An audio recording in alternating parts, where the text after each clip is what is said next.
मेरा आज का ये वीडियो इस बात को लेकर के नहीं है कि इंडिया ये टेस्ट मैच जीत पाएगा या नहीं जीत पाएगा, इसका नतीजा क्या होगा इसको लेकर के बात नहीं करूंगा। मैं दरअसल उस संघर्ष को लेकर के बात कर रहा हूं जिसे सरफराज खान ने पिछले कई सालों में या फिर एक दशक से ज्यादा हो चुका, उसने उस संघर्ष को जिया और उस संघर्ष को आज दुनिया ने देखा कि उस संघर्ष को उसने किस तरीके से सफलता में बदल दिया।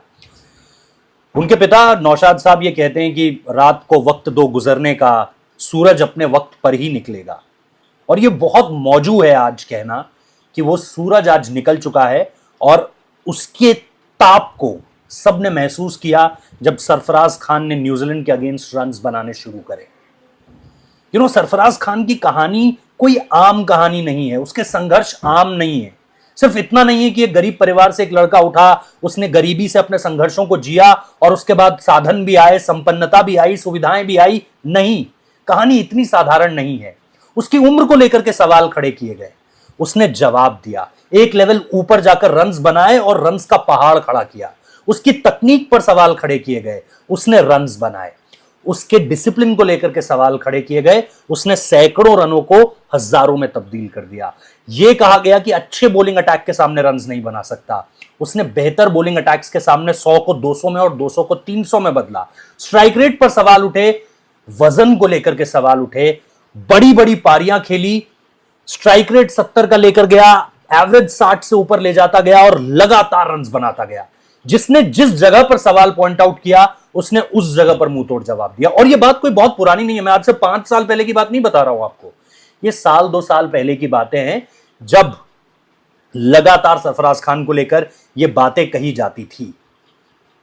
आज जैसा मैंने कहा कि जब बैंगलोर के बीचों बीच चिन्नास्वामी स्टेडियम में उनका बल्ला लहराया, जब खुशी में एक जोश के उन्माद में जब वो झूमे अपना बल्ला लेकर, तो ऐसा लगा यार ये उन तमाम क्रिकेटर्स की जीत है जो रणजी क्रिकेट में सचमुच में रन्स बना रहे हैं और ये सोच रहे हैं कि एक दिन आएगा जब हम भी अपने अब्बू के साथ उस नीली टोपी को पकड़ेंगे और नम आंखों के साथ दोनों अपने परिवार के साथ उस टोपी को चूमेंगे। हमारे अब्बू भी हमें गले लगा लेंगे कसकर, ये जानते हुए कि उनके सालों के संघर्षों की मेहनत आज रंग लाई है और वो रंग नीला है।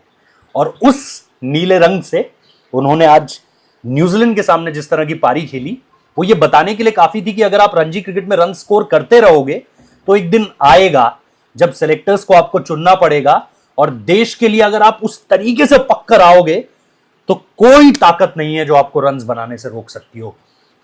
बात सिर्फ इतनी सी है कि मेहनत रज के करनी है और मकसद सही रखना है। इसके बाद सब कुछ छोड़ दीजिए, जो आप करते आए हैं वो कीजिए। रनों की एक लंबी कतार आपका इंतजार कर रही है। ये उन पहले शतकों में से है जिसके बाद तो अभी झड़ी लगने वाली है।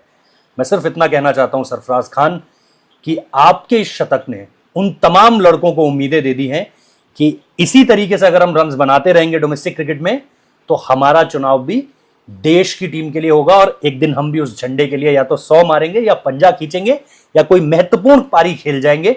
और इस बात से बिल्कुल भी निराश मत होना कि इसके बाद नतीजा क्या होता है, क्योंकि हर कोशिश कामयाब नहीं होती, हर कोशिश आपको जीत का सेहरा नहीं पहनाती।